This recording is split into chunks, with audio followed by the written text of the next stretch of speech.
On va brancher le micro.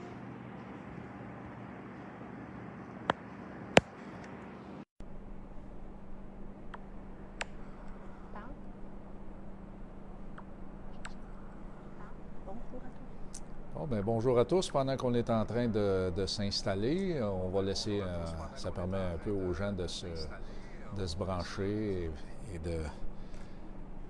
d'être en live au tout début. Le micro fonctionne, André, tu vas être de bonne humeur. Ah bon, le micro fonctionne, c'est une bonne idée.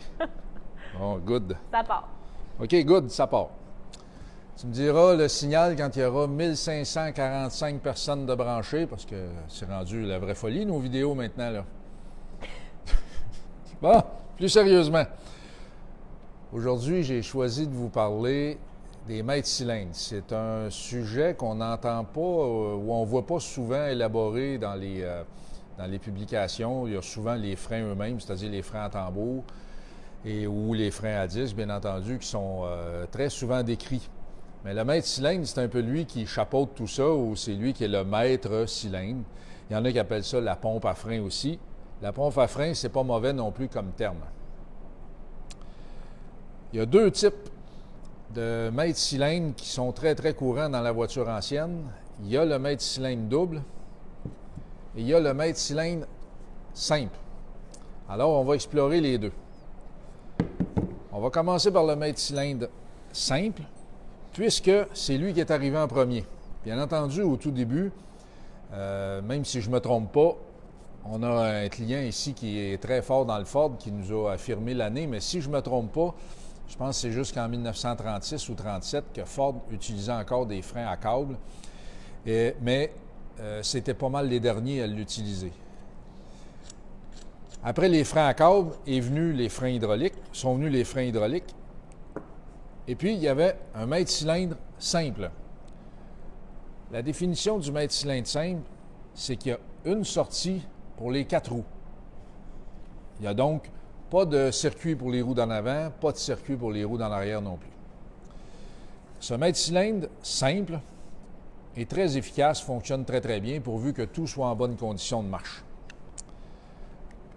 La façon dont c'est construit, il y a le bâti en fonte, comme on voit ici qui est noir.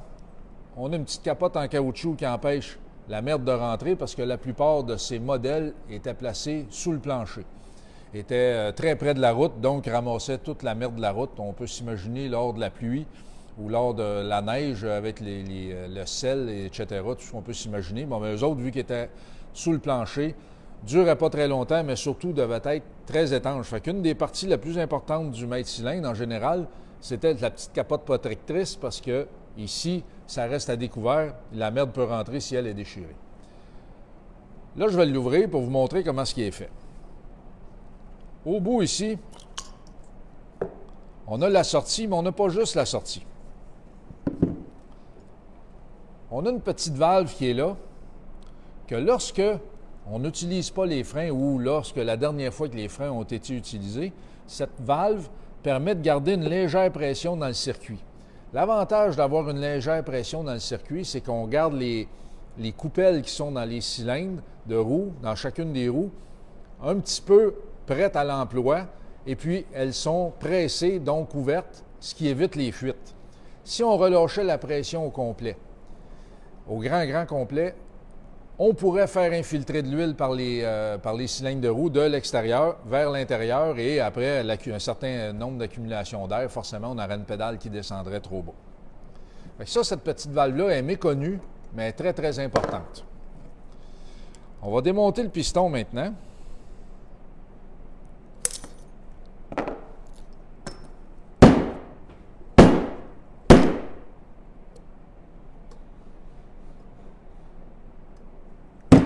Ah, on va y arriver. Voici. Là, on a une partie du piston. L'autre partie est ici.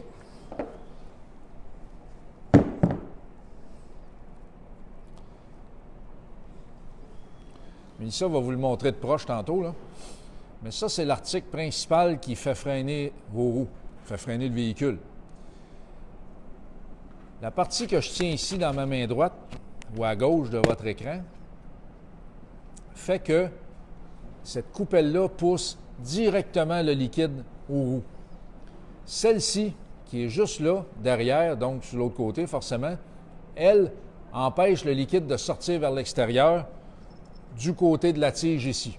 Fait qu'on voit le montage là. Et puis, si je vais un petit peu plus loin, on a notre ressort de tantôt qui garde la valve fermée. Maintenant, on a le montage presque complet. Si je voulais ajouter la valve au bout, bien là, je serais pratiquement complet. Alors, on l'essaye. On va voir si ça va se tenir. Voilà, ça se tient. C'est comme ça que ça fonctionne. Ce sont les pièces internes du mètre cylindre simple. C'est relativement simple, un mètre cylindre simple. Alors, c'est quoi qui se passe?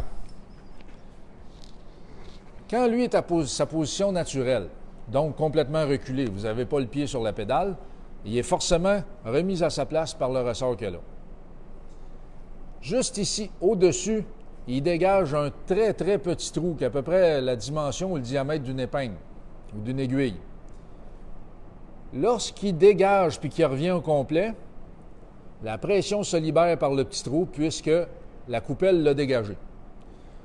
Ce qui vient à dire que l'ajustement est très, très, très important puisque si vous ajustez votre tige, parce que on voit le filetage là-dessus, si vous ajustez votre tige trop serrée puis que vous l'avancez trop loin puis que la cope ne dégage pas le petit trou, ce qui va arriver, c'est que lorsque vous allez relâcher la pédale, vous allez toujours avoir de la pression aux roues et la pression aura tendance à s'accumuler jusqu'à un certain point que les roues vont bloquer. Alors, ce qui est absolument important dans un cas de blocage de roue, c'est de vérifier l'ajustement, c'est-à-dire vérifier que la coupelle ou son piston ne soit pas trop avancé. Là, Mélissa va prendre le piston avec la coupelle pour vous montrer de plus près. C'est des pièces qui se détachent comme ça.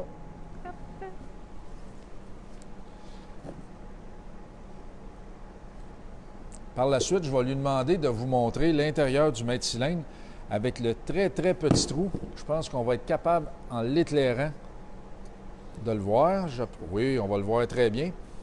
Le petit trou que je vais demander à Mélissa de vous montrer, ça va être le trou que le piston dégage pour relâcher la pression. Le gros trou, c'est la partie qui reste immergée dans l'huile. Là, vous allez voir le gros trou. Ce qui permet au piston d'avancer sans laisser couler l'huile derrière.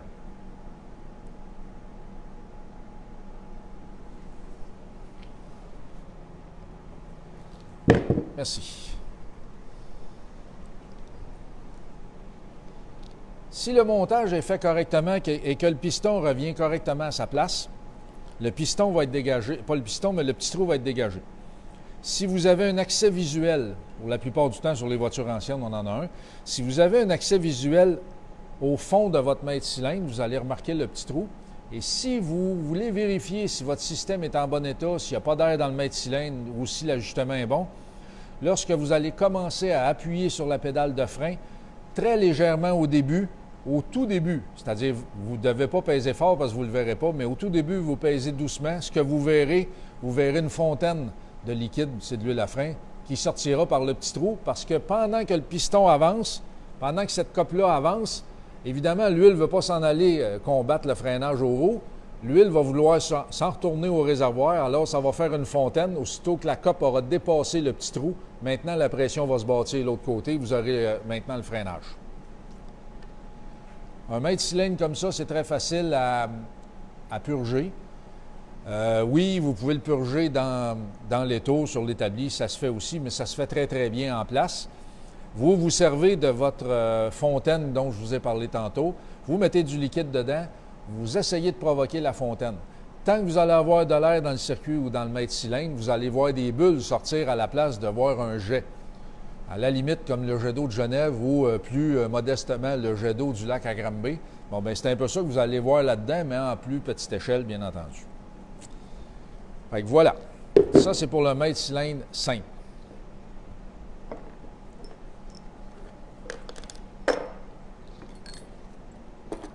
Le mètre cylindre double. En fait, c'est ni plus ni moins que 2 fois la même affaire. Il y a très souvent cette forme. On voit par exemple ici les 2 pièces vertes. C'est là où le réservoir d'huile vient s'installer. Donc, vous avez une alimentation ici, une alimentation là. Vous pourriez avoir une alimentation commune pour les deux. Ça ne change pas grand-chose. Mais ce modèle est fabriqué avec deux alimentations indépendantes. Ce qui caractérise le mètre cylindre double par rapport au mètre cylindre simple, principalement, c'est qu'une partie du mètre cylindre agit sur les freins en avant et une autre partie agit sur les freins en arrière. Ça ajoute un élément de sécurité, puisque si le circuit d'un des deux côtés ou de la partie avant ou la partie arrière fait défaut, vous aurez au moins l'autre partie qui fonctionne, tandis qu'avec un mètre cylindre simple, ce n'est pas le cas. J'aimerais ajouter concernant la sécurité, c'est que si vous prenez un mètre cylindre simple comme celui-là et que toutes les pièces du système de freinage sont en bon état, il n'y a aucun danger. Il ne faut pas oublier que les mètres cylindres doubles sont arrivés il y a quand même un certain temps, mais ça faisait déjà probablement 45 ans ou 50 ans que les véhicules roulaient tous avec des mètres cylindres simples. Il n'y a personne qui s'est tué parce qu'il y avait un mètre cylindre simple. Les gens se sont tués parce qu'il y avait des mètres cylindres simples avec un circuit mal entretenu. C'est ça la nuance. C'est pas parce que c'est un simple qui est le problème. C'est parce qu'il était mal entretenu. Évidemment, si vous n'entretenez pas bien votre mètre cylindre double ou le circuit qui vient avec du mètre cylindre double, bien, vous aurez le même problème. C'est juste que vous allez avoir la moitié du véhicule qui ne freinera plus. Ça veut dire que l'entretien est crucial, que ce soit avec un mètre cylindre double ou un mètre cylindre simple. Vous aurez compris de toute façon. Maintenant, le mètre cylindre double, si je fais l'assemblage un peu comme j'ai fait tantôt, comme dans mes doigts avec le mètre cylindre simple, on voit l'assemblage est comme ceci. Vous avez surtout ce qui caractérise le mètre cylindre double, c'est que vous avez un ressort au centre entre les deux pistons. Vous en avez un au fond. Lui, il est appuyé dans le fond du mètre cylindre. Lui, il va repousser, son rôle, ça va être de repousser le piston qui est au fond. Évidemment, celui du milieu a pour rôle de repousser le piston qui est vers la sortie ou celui qui est proche de la tige du côté de la pédale. Mais celui du milieu a un autre rôle bien important, c'est qu'il permet de comprimer, de doser la pression entre en avant et en arrière. Côté pédale, c'est direct. Vous avez une tige qui est prise directement sur le piston. Cette tige est rattachée à la pédale de frein. Donc, vous avez plein contrôle, sans aucun intermédiaire entre le piston et la pédale. 60 à 70 du freinage se fait par les roues d'en avant. Ça veut dire que le piston d'en arrière contrôle les freins d'en avant. Maintenant, puisque vous avez 30 des freins en arrière, parce qu'ils sont un petit peu plus paresseux qu'en avant, on peut se permettre de le doser. Alors, quand vous allez commencer à pousser là-dessus, lui, évidemment, va vouloir s'avancer, mais il va laisser le spring ici se comprimer, et puis ça permettra d'avoir un freinage un petit peu plus adapté entre le 70 d'en avant et le 30 d'en arrière. Parce que si les deux pistons étaient connectés ensemble, il faudrait très probablement changer le diamètre du deuxième parce que les freins en arrière embarqueraient, les roues bloqueraient sans vraiment en avoir besoin, puis le freinage en avant ne serait pas encore appliqué au complet. Ce qu'on ne veut pas, c'est que les roues bloquent en arrière à tout moment. Alors, on installe un ressort entre les deux qui va moduler la pression. C'est ça surtout la différence du spring du centre par rapport au spring du fond qui, lui, a un peu juste la fonction de ramener le piston à sa place. Évidemment, il rentre en conjoncture du piston du milieu, mais les deux je dis le principal, le plus important, c'est celui-là ici. Si tu veux venir chercher ça, Mélissa, ici, puis montrer un peu la composition de l'ensemble.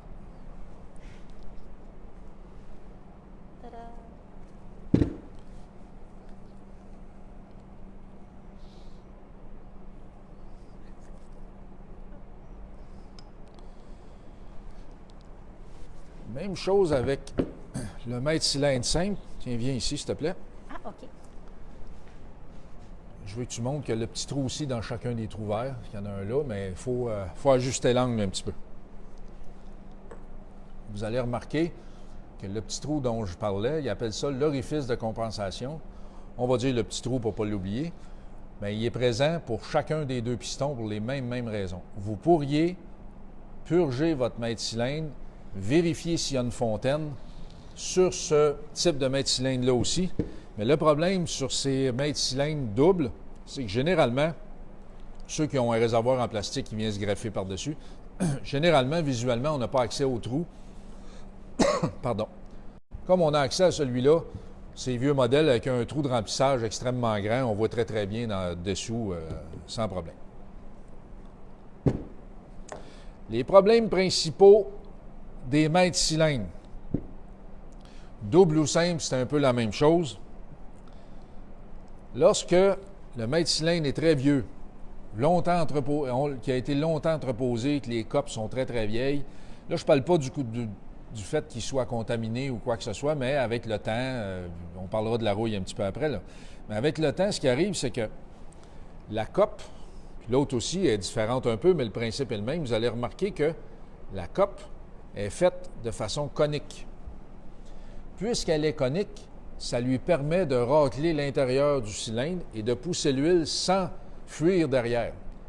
Avec le temps, la partie conique ou la force de la coupelle à rester conique, elle se perd et puis elle prend la forme pratiquement exacte du cylindre à l'intérieur. Puis certains caoutchoucs, en vieillissant, ont tendance à rapetisser.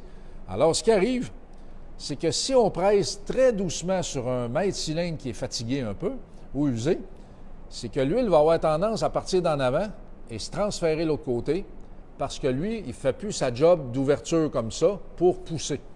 S'il ne fait plus sa job d'ouverture pour pousser le liquide puis que le liquide passe comme ça, bien, ce qui va arriver, c'est que la pédale va avancer vers le plancher. Il n'y aura aucune pression qui va être appliquée au haut. Et mystère, c'est qu'il n'y aura aucune fuite à l'extérieur pour vous dire que vous avez un problème. C'est surtout ça qui gêne les gens en général. Le truc est relativement facile avec ça à trouver. Si vous pensez que votre mètre cylindre, on dit qu'il est bypass, là, ou je ne sais pas trop le mot en français, mais enfin bref. Si votre mètre cylindre bypass, vous avez juste à donner un coup violent sur la pédale. Ça aura pour effet de gonfler la cope et ça va permettre à la pression de revenir. Si la pression revient, ça veut dire que vous avez une pédale qui devient dure et forcément un freinage qui s'applique au haut. Celui d'en arrière est là pour éviter que l'huile qu'il y a dans le mètre cylindre coule vers l'extérieur, comme de raison. C'est lui qui est le plus souvent hypothéqué parce que lorsque la capote de protection est disparue, déchirée ou peu importe, à l'intérieur du cylindre, ici, vu que c'est quand même du métal quand même assez basique, là, bien, il va se former de la rouille. Et puis la rouille se forme de la corrosion, forme des trous et enlève de la matière. Et en plus de la rouille, de la corrosion, ça laisse des résidus, va briser la coupelle qu'il y a là, ou il va laisser de la corrosion. La corrosion va faire des trous si profonds que l'huile va passer à côté. Fait que ça, dans ce temps-là, c'est facile de changer les coupelles, mais quand vous avez un mètre cylindre qui est encore disponible, malgré l'année du véhicule dans le neuf, il vaut toujours mieux le remplacer. Pour certains véhicules que le mètre cylindre n'est pas disponible et que l'intérieur est ravagé par la rouille, on peut les faire bâtir en installant une sleeve neuve à l'intérieur. Autrement dit, on agrandit le trou, on machine un tube, puis on le represse à l'intérieur, on perce les trous vis-à-vis, puis on est reparti. La plupart du temps, c'est fait en cuivre. Si c'est fait en cuivre, par la suite, il n'y a plus aucun problème de corrosion. La plupart des gens ne changent pas l'huile à frein assez souvent. Il ne faudrait pas dépasser 3 ans, idéalement, avec l'huile à frein ordinaire. Je vais essayer de ne pas oublier de parler de l'huile à frein au silicone après, là, mais je sais que c'est un sujet de débat, là, mais je vais essayer juste de ne pas oublier. Mais l'huile à frein doit être remplacée à environ 3 ans, même si vous ne servez pas de votre véhicule plus que ça. C'est que, Mélissa va vous montrer après, là, mais sur le bouchon, vous avez un vent, autrement dit, un accès à l'extérieur. Cet accès à l'extérieur permet à l'air de rentrer et de permettre au liquide de descendre dans le réservoir à mesure que les sabots de frein s'usent, etc. C'est logique. Si on ferme complètement ici, le liquide ne pourra pas descendre. Vous allez voir que le trou qu'il y a là communique directement avec l'intérieur. Ça veut dire que l'humidité, l'eau de pluie, par exemple, parce que ça arrive, peut facilement rentrer à l'intérieur. Mais ça, c'est normal, ça, d'avoir un vent comme ça sur les vieux modèles.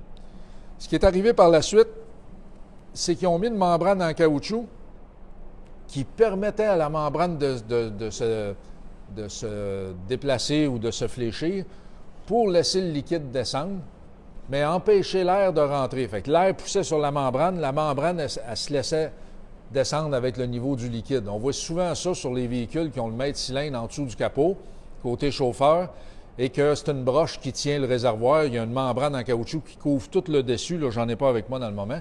Mais ça, c'est le genre de situation dont je vous explique. Ça permet de garder l'huile en meilleur état plus longtemps. Puis ce qui permet de garder l'huile en meilleur état plus longtemps aussi, c'est d'avoir déplacé le mètre cylindre du plancher ou en dessous du plancher à l'intérieur du capot. Ça a beaucoup aidé la qualité ou la longévité du liquide. Le liquide, ça ne coûte pas cher à remplacer. Si vous ne le remplacez pas, il va finir par oxyder parce qu'il absorbe l'humidité. Il va finir par oxyder toutes les pièces du système, même si, par exemple, je vous parlais de la capote qui est en mauvais état. C'est que si la capote est en bon état, mais que l'huile est contaminée, bien, vous allez avoir de la rouille qui va se former à l'intérieur aussi. Alors, je vous suggère de remplacer votre huile environ 3 ans. Ça ne coûte pas bien cher. Puis de cette façon, vous allez garder presque éternellement votre système en bonne condition. Vous n'aurez pas des cylindres de roue qui vont bloquer ou des mètres cylindres qui vont se mettre à couler. Par exemple, j'ai remplacé le mètre cylindre sur ma Pontiac et les cylindres de roue en 2005. J'ai encore les mêmes, ça fonctionne numéro 1, ça ne coule pas ni un ni l'autre. Mais je remplace l'huile à chaque 3 ans environ. C'est ce qui me permet de garder le matériel en bon état. L'huile au silicone. L'huile au silicone, c'est un excellent produit, mais ce n'est pas nécessaire de déplacer des montagnes pour mettre de l'huile au silicone dans vos véhicules. L'huile régulière, la DOT 3, c'est une excellente huile. Elle supporte très bien les hautes températures pour ce qu'on en fait avec les véhicules. La température, elle ne prend pas trop l'humidité. Et puis, quand vous avez les bonnes coupelles qui matchent avec l'huile, ça dure très, très, très longtemps. Il ne faut pas penser qu'on roule une voiture ancienne non plus, puis qu'on voudrait qu'elle ait la même rareté d'entretien que nos véhicules d'aujourd'hui. Une voiture ancienne, il y a ça qui vient avec aussi. Il faut en prendre soin. L'huile à remplacer régulièrement, c'en est un élément qu'il faut faire. Puis, ça ne coûte pas cher. L'huile Lafrin DOT 3, ce n'est pas vraiment dispendieux. Ça coûte moins cher que de tout changer de toute façon. Fait que voilà, à moins d'oublier quelque chose, sur cet établi ici, j'ai mis un vieux système de freinage qui va pour la Buick 56 de M. Gélina. C'est que lui, il est équipé d'un booster, d'un servo-frein ou un booster de frein. On a un type un peu curieux de mètre cylindre, mais on a une coupelle de ce type. Ça a été l'apparence des premiers servo-freins. Alors, ce système permet évidemment, le servo-frein, on aura tous compris que ça permet de faciliter le freinage, moins d'effort à la pédale, parce que le servo-frein va en ramasser, dépendamment des modèles, il va en ramasser 30 40 50 60 de l'effort. Ça me permet de de souligner que les modèles de véhicules avec des freins à disque, on voit souvent des freins à disque avec des mètres cylindres doubles, là, mais c'est pas grave, là. Mais les freins à disque sont plus difficiles à appliquer pour avoir un résultat que le même véhicule qui s'en serait équipé de freins en tambour. Fait qu'il est très, très facile de voir un véhicule à frein à disque équipé d'un servo-frein. C'est très, très rare qu'il y ait des véhicules, je le sais qu'il y en a, mais c'est rare qu'on voit des véhicules équipés de freins à disque sans servo-frein. Oui, il y a une question? Oui, M. Mandeville demande, faut-il saigner le système après le changement d'huile à frein? Bien, pas nécessairement. C'est vrai que c'est intéressant comme question.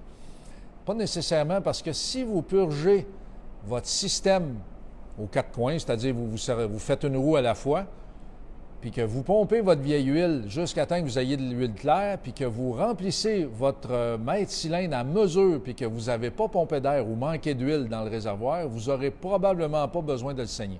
Parce que vous faites ni plus ni moins que la même action que si vous le saignez.